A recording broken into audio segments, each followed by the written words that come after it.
Well, Britain is a major investor here, so it's not surprising that our companies have been in the front line. And the companies are genuine global companies, and India has been trying to define its relationship with global companies in a different way. But no, I think as you say, the Vodafone case has been resolved in the courts.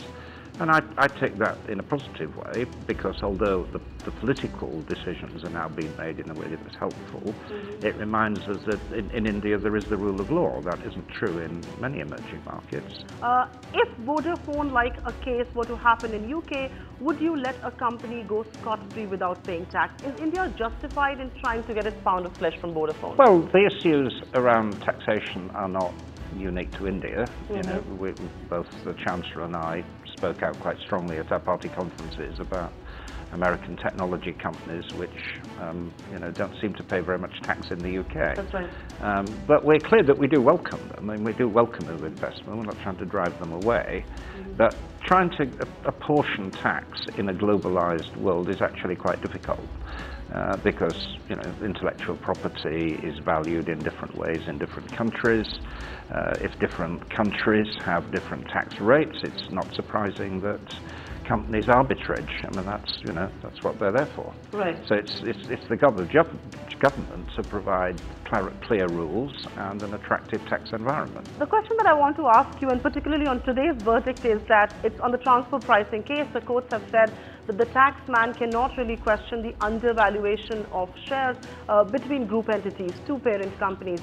Do you believe that's a serious concern, and many British companies have been at the receiving end of this? This is going to impact many companies. Providing our investors are clear what the rules are in advance, then they can make their business decisions. That's what they're asking. They're not. In your conversation with policymakers in India, is tax a consistent issue that one talks about? Yeah, it is one of the issues that has arisen. And I was here last year and the year before when those issues were very live. And certainly I raised them with the ministers in the last government.